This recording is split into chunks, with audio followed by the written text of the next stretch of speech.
tal?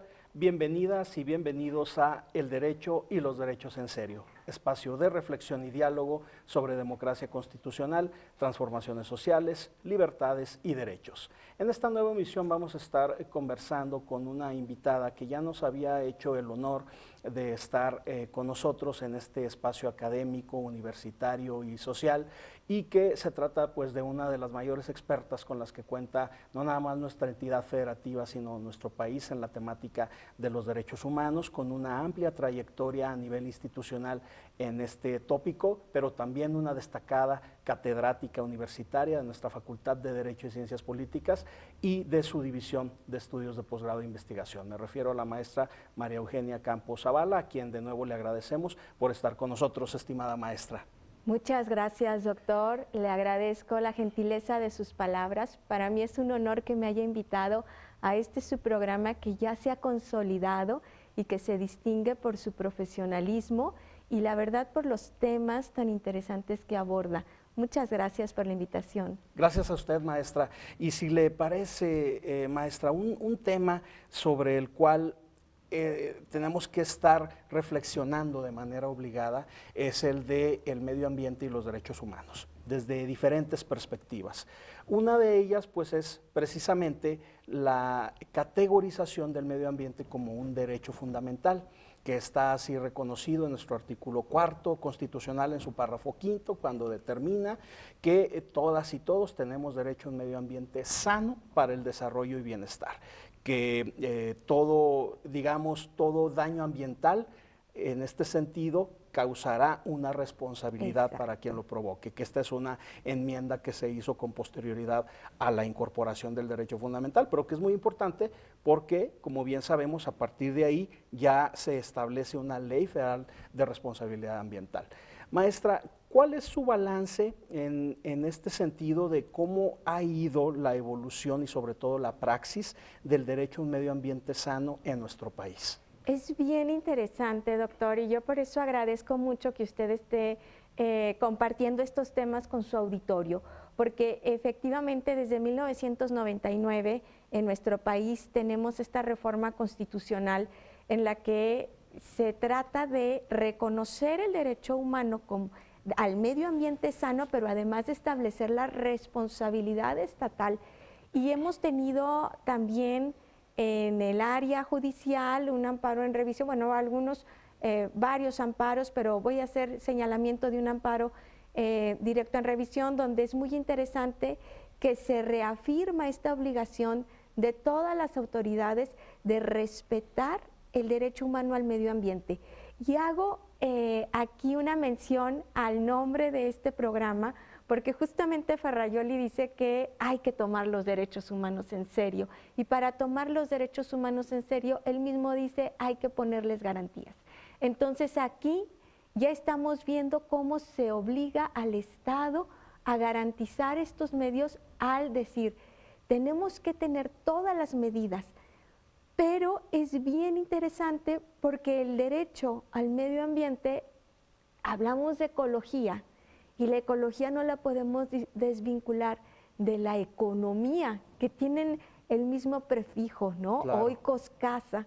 Entonces estamos hablando de la ecología como ese estudio, ese análisis de la casa, pero lo vinculamos con la administración de la casa. Entonces aquí tenemos que ver cómo administramos la casa común, la casa de todos, para que realmente sea funcional y sana. Mismo Ferrajoli dice, el ser humano es el único ser que tiene alternativas.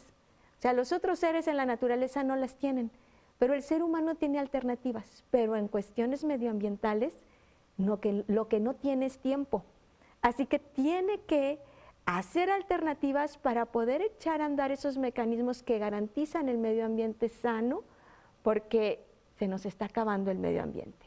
Como usted bien refiere, maestra, este artículo 4 constitucional en su párrafo 5, después de que establece este enunciado de que todas y todos tenemos derecho a un medio ambiente sano para el desarrollo y bienestar, Acto seguido señala que el Estado garantizará este derecho, es decir, no es algo optativo, es un enunciado, es una norma jurídica obligatoria y que acarrea una serie de deberes para el Estado. Tenemos nosotros una Ley General de Equilibrio Ecológico y Protección al Ambiente que establece en el marco del federalismo medioambiental una serie de facultades, de competencias para los distintos órdenes de gobierno, porque esto también es importante señalarlo y en ocasiones, por razones políticas, los estados o la federación o los municipios o las demarcaciones territoriales de la Ciudad de México suelen lavarse las manos, maestra, con algunos problemas medioambientales que acucian a nuestro país. La contaminación, la deforestación, la tala inmoderada de árboles, ahora las sequías en el norte del país, pero también el exceso de precipitaciones en el sur, todo ello derivado del cambio climático. Pero entonces esta ley establece este marco de concurrencia en donde todos los órdenes de gobierno tienen facultades, deberes que llevar a cabo. ¿Usted cómo considera que ha actuado el Estado mexicano, maestra, en este sentido y qué podemos hacer para mejorar desde un tema también que usted maneja, que es el de la gobernanza, que implica también un involucramiento directo de la ciudadanía? Exactamente, sí, cuando hablábamos de esa casa de todos, pues nos está vinculando. Creo que el Estado mexicano ha tenido algunas buenas intenciones, pero todavía le falta voluntad. O sea, yo pienso que en el tema del medio ambiente, como los otros derechos humanos, no los puede dejar a ver qué se puede dar o qué no se puede dar. Y en el tema del medio ambiente no se debe de trabajar con ponderaciones, sino que lo tenemos que ver como, es muy importante la legislación, como usted bien lo menciona, pero necesitamos más legislación y muy específica para luego no ponderar, sino solamente subsumir, porque no podemos estar ponderando el medio ambiente sano porque ahí se nos va la vida. Además, se legisla para generaciones futuras. En tema de medio ambiente tenemos un problema severo en este país que es el presentismo. Estamos legislando para hoy, tristemente en algunos casos para ayer, y no estamos pensando en las generaciones futuras. Entonces creo que nuestro país va un poco, no tan rápido como debería de ser, y podríamos ver estos avances mundiales efectivamente a través de la necesidad de incorporar a los particulares y de la gobernanza, y también de incorporar el constitucionalismo. El constitucionalismo, el derecho constitucional, sí ve las relaciones con el Estado, pero también con el poder, y los mercados tienen poder. Entonces, es necesario incorporar dentro de un constitucionalismo esta facultad de poder que tienen los mercados para limitar el daño al medio ambiente. Algo bien interesante, un desarrollo histórico, podemos ir viendo cómo desde 1972 en Estocolmo se hace una confederación. Y digamos que por primera vez en 1972 dijeron, tenemos que actuar ya. 20 años después, 1992, la Cumbre de Río. Ese es, digamos que, el punto medular. El parteaguas. El parteaguas, así es. En Brasil, ahí empezamos a decir qué importante es actuar ya. Y se sacan unos principios. De esos principios es muy importante el principio 10, porque ahí contempla la gobernanza que usted menciona, la necesidad de que las personas en lo particular se incorporen a la protección del medio ambiente. Luego, después de 1992, tenemos, 1997 el Protocolo de Kioto. Es interesante hablar del Protocolo de Kioto porque habla del desarrollo y entonces hace como concesiones a los estados no tan desarrollados para que alcancen sus niveles de desarrollo utilizando emisiones altas de CO2, emitiendo bastante CO2. Entonces, porque les está dando una oportunidad de elevarse, cosa que a India, a México, pues no aprovecharon su oportunidad de desarrollo. Después tenemos también Río más 20, que podríamos hablar ya en esta consolidación de lo que se ha hecho desde 1992, que se hace ya después, 20 años después, y así vamos teniendo diversos episodios. Interesante que en el 2011, en el seno de las Naciones Unidas, se hacen unos principios, los principios de Ruggie, porque él los redacta, académico, que acepta el Consejo de Derechos Humanos de la ONU y que en estos principios se incorpora los derechos humanos y la labor empresarial atendiendo la gobernanza, ¿sí? Entonces las empresas adquieren una función de coadyuvar con los estados a través de mecanismos en los cuales van a estar vigilados por propios particulares, y de ahí es que sacamos algunos mecanismos como por ejemplo los laboratorios BI, que querrían decir te tengo que certificar, certificaciones.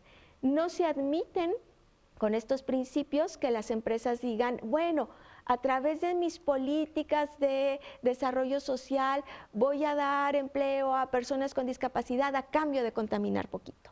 O sea, eso no se vale con estos principios. Sin embargo, quedan solamente en nivel principio, que creo que fueron más adoptados por la Unión Europea que por el continente americano.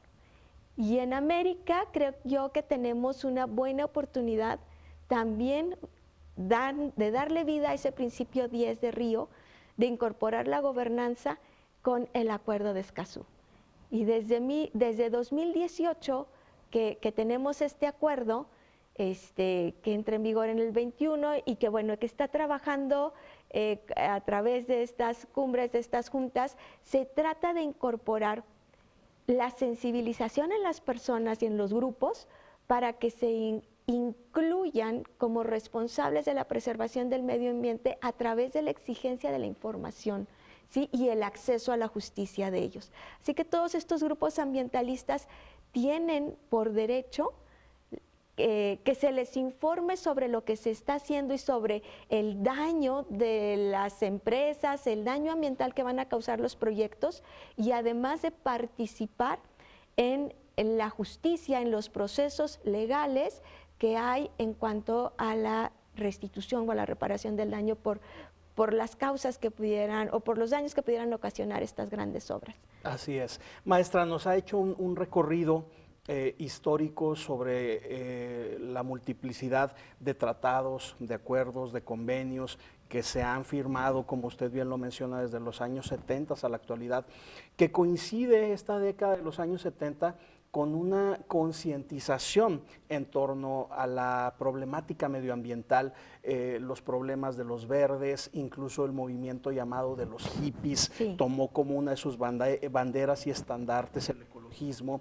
En fin, a nivel social se empezó a generar una explosión por virtud de lo que ya estábamos experimentando, y estamos hablando de hace ya prácticamente 50 años, sí, maestra, medio siglo en donde la comunidad internacional, si bien es cierto, ha puesto manos a la obra a través de esta serie de instrumentos internacionales, no ha sido suficiente. Claro que sin ellos estaríamos en condiciones mucho peores, pero es importante señalar también, por ejemplo, el tema del compromiso político que han demostrado o que han carecido del mismo potencias como nuestro vecino país del norte, Estados Unidos, en donde usted mencionaba el protocolo de Kioto, la falta de ratificación del mismo, y que en general ha sido reacio a firmar y a ratificar este tipo de instrumentos por las relaciones comerciales que tiene con otros países, pero sobre todo por la muy marcada presencia de industrias altamente contaminantes que generan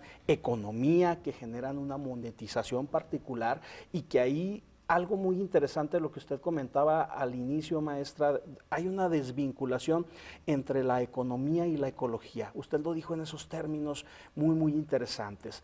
No hay una economía circular, no hay una economía verde, no hay una economía que propicie un desarrollo sustentable, como también lo ha procurado el seno de las Naciones Unidas, sino simplemente el desarrollo económico propiamente dicho, sin tomar en cuenta las necesidades de la naturaleza, del medio ambiente. Usted hablaba de cómo el profesor Luigi Ferrajoli ha hecho también muchas aportaciones al tema del derecho a un medio ambiente sano, y él en su proyecto de Constitución de la Tierra, uno de sus puntos de partida es reconocer que la crisis ecológica que atravesamos desde hace varias décadas es medular y tenemos que actuar ya, porque de lo contrario estamos en ese dilema y en esa coyuntura. Y también usted lo mencionaba, me gustaría rescatarlo ante el auditorio, maestra, este tema del Acuerdo de Escazú, porque en general a nivel medioambiental hemos tenido una opacidad que ha caracterizado al tema del derecho a la información. Es la antítesis del derecho a la información, la opacidad, y sin embargo, hasta antes del Acuerdo de Escazú seguía poniéndose de manifiesto. Por lo tanto, es muy importante realizar estos ejercicios de gobernanza, como usted los menciona, maestra, para que entre todas y todos construyamos un escenario donde el derecho a un medio ambiente sano pues verdaderamente delimite responsabilidades para los actores y que podamos ejercer este derecho a la luz de otras prerrogativas, como son el derecho al agua, el derecho a la alimentación. Últimamente empezamos a hablar del derecho a la ciudad, que incluso ya ha sido reconocido, por ejemplo, en la Constitución de la Ciudad de México, entre otros instrumentos. Y en ese sentido, maestra, la participación ciudadana es algo fundamental. Usted por mucho tiempo estuvo desempeñándose en altos cargos en la Comisión Estatal de Derechos Humanos. En esa y en su perspectiva académica, ¿cuál es la visión que tiene de la participación ciudadana en el tema medioambiental y cómo podemos hacer para que nosotras y nosotros los universitarios, pero también los duranguenses, los mexicanos, podamos abordar mucho más de fondo esta problemática? Sí, doctor, muchas gracias. Efectivamente, estoy totalmente de acuerdo con usted cuando hace mención de la sociedad civil y de cómo la podemos incorporar.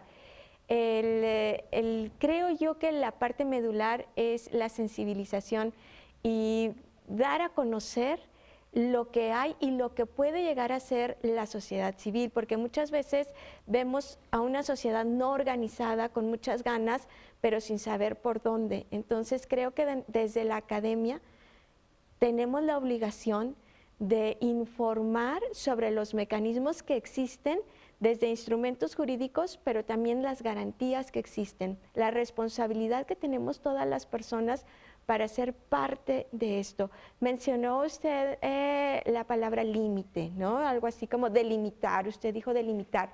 Y creo yo que es bien importante entender el constitucionalismo también como parte de esos límites, porque hemos cedido mucho como ciudadanos, ciudadanas, hemos dejado mucho de nuestra propia esencia y la hemos perdido en razón de ganar algo más.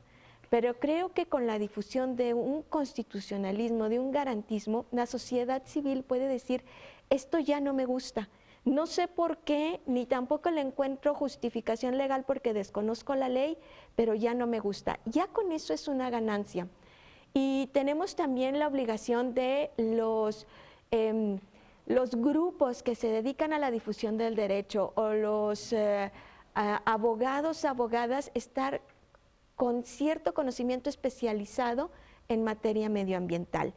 Hay algo bien interesante que creo que tenemos que identificar, que es el desarrollo. Y usted habló también de la economía circular, si gusta hablamos un poquito más adelante, pero esa perspectiva del desarrollo que tenemos es fundamental, porque hemos pensado que no debemos poner límites en aras del desarrollo y que el desarrollo va a justificar cualquier acción. Tenemos los objetivos de desarrollo sostenible y a través de los objetivos hemos tratado de conseguir algunas metas, diseñado política pública y tratado de cumplir así como si fuera un concurso. China creo que es el país que va más adelante cumpliendo los ODS propuestos por la ONU y nos medimos en cuanto al cumplimiento, pero no se trata nada más de desarrollo sostenible, se trata de una economía circular, como usted lo mencionó. ¿Por qué? Porque el desarrollo no puede darse si va en contra del medio ambiente. Y creo que hemos justificado estas cuestiones. Por eso yo soy muy pues promotora de este acuerdo de Escazú, porque nos da otra perspectiva que no es la meramente capitalista tendiente a un desarrollo. Claro, y es que es bien importante esta visión desde la perspectiva también del activismo, maestra. En la academia hay que hacer activismo, en las instituciones hay que hacer activismo, en la judicatura hay que hacer activismo. Usted mencionaba al principio algunos fallos que han tenido verificativo en el seno del Poder Judicial de la Federación, que es donde de 2011 a la fecha se ha desarrollado el conjunto de los derechos fundamentales, porque En algún momento así lo denunció, por ejemplo, la reconocida académica Ana Laura Magaloni, en el sentido de que los derechos fundamentales no habían tenido un desarrollo interpretativo en la Corte y tampoco en los tribunales federales facultados para ello, específicamente los tribunales colegiados de circuito. Pero de 2011 a la fecha, por virtud de esas venturosas reformas constitucionales que bien ubicamos del 6 y del 10 de junio de ese año, los derechos han acudido a un proceso interpretativo muy interesante y el derecho a un medio ambiente sano no ha sido la excepción, además de las posteriores reformas que ha tenido, como este tema que ya también ventilábamos sobre la responsabilidad ambiental, que dicho sea de paso es fundamental, porque sin responsabilidad los actores y lo que usted comentaba, los poderes salvajes, como los llama Ferrajoli, o los poderes fácticos, específicamente las empresas altamente contaminantes, seguirán haciendo de las suyas sin los límites que efectivamente debe imponer el Estado constitucional, a través de mecanismos de garantía efectivos que posibiliten que el ejercicio de los derechos se dé en la práctica, no nada más en la teoría, y es algo que nosotros debemos poner en perspectiva. Maestra, en este programa, en esta emisión se nos está agotando el tiempo, pero ¿algún mensaje final que quisiera compartir con la audiencia, a reserva de que en un siguiente programa seguiremos abordando este tema tan interesante? Pues ese mensaje final me gustaría que fuera sobre el activismo y sobre el poder que tenemos nosotros. Cada uno de nosotros, si tenemos o no tenemos conocimiento, porque sabemos que hace daño. Y rápidamente voy a contar una historia que sucedió en Jaén, España, con cultivadores de olivas para hacer el aceite de olivas. Ellos se dieron cuenta que utilizando una maquinaria hacían la cosecha de las olivas más rápido y que esa maquinaria la podían utilizar de noche. Resulta que utilizaron la maquinaria de noche, sí recolectaron muy bien todas las aceitunas, pero la máquina y de noche se llevaba los nidos de los pajaritos que estaban dormidos ahí. Entonces se dan cuenta el consumidor final del aceite de oliva que estaba en Inglaterra, que el aceite que se estaban consumiendo era producto de todos estos pajaritos muertos y dejaron de comprar. ¿Qué hizo? La administración municipal de Jaén le obliga a esa empresa a cambiar su sistema de recolección, porque era importante para el municipio seguir, que hubiera ese esquema de exportación del aceite. Entonces, o sea, en algo que está lejos, en algo que a lo mejor ni conocemos el lugar, pero ¿cómo podemos nosotros incidir? Así es un ejemplo muy interesante, maestra, que da cuenta de este concurso que a final de cuentas debe haber entre el sector público, el sector privado y el sector social, y que en muchas de las ocasiones carecemos del mismo. Si nosotros verdaderamente nos damos cuenta de todas las potencialidades que puede haber a través de esquemas y ejercicios de gobernanza cooperativa, en donde todas y todos los intervinientes sociales actúen, interactúen, dialoguen, deliberen, pues sin duda alguna los resultados serán sumamente positivos. Maestra, quiero agradecerle por haber estado con nosotros, a reserva de que, como ya decíamos hace un momento, justo en el siguiente programa seguiremos conversando en torno a la problemática del derecho a un medio ambiente sano, pero como siempre, un lujo y un privilegio conversar con usted. Muchísimas gracias, doctor. Y a nuestro auditorio del Derecho y los Derechos en Serio, como siempre les agradecemos el favor de su atención y les invitamos cordialmente a estar con nosotros en la próxima emisión.